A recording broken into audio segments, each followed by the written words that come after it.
The future of Formula One engines may be heading toward a revolution, and McLaren could be preparing for the biggest transformation in its modern history. After years as a customer team, the possibility of McLaren building its own power unit is suddenly becoming real.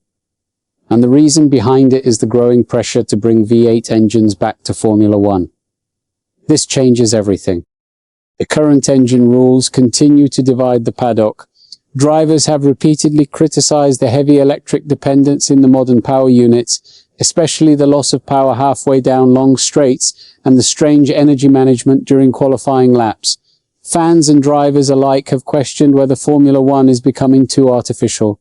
And now FIA President Mohammed Ben Sulayem has intensified the debate by claiming V8 engines could return by 2031. But the real shock came when Ben Sulayem suggested McLaren itself could become an engine manufacturer in that future scenario. I believe that when we introduce it, even McLaren will build their own engine, he said to Sports Business Journal. He explained that the current power units are so complex that teams prefer buying existing technology instead of developing new engines from scratch. That's the real issue. And this is where the situation becomes serious. McLaren has spent years building itself back into a title contender while relying on Mercedes' power. The partnership has been strong, stable, and successful. But a return to simpler and cheaper V8 technology could completely change the financial equation. Suddenly, creating an in-house engine might no longer be impossible. Zak Brown did not dismiss the idea. In fact, he openly admitted McLaren would consider building its own engine if the financial conditions made sense.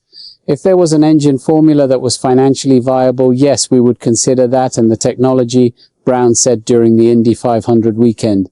However, he also made it clear the team is currently very happy with Mercedes. We couldn't be happier with Mercedes, he admitted.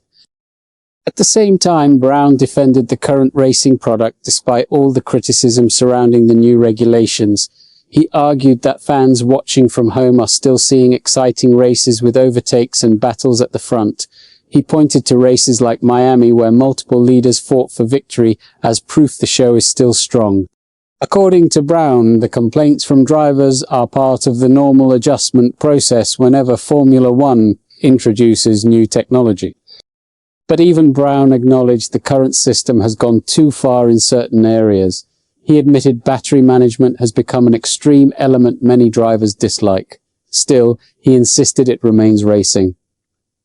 There has always been tyre management, rule management, and now there is battery management, he explained. Yet the pressure surrounding the future engine direction continues to grow inside Formula One, and the V8 conversation is becoming impossible to ignore. Now Formula One faces a major crossroads. If V8 engines truly return, the entire competitive balance of the grid could change. Teams like McLaren may suddenly gain opportunities they never seriously considered before. But if the current path continues, criticism from drivers, teams, and fans may only become louder, and it may not stop here. What's your take on this situation? Share your opinion below, and don't forget to subscribe to the channel for more Formula One updates.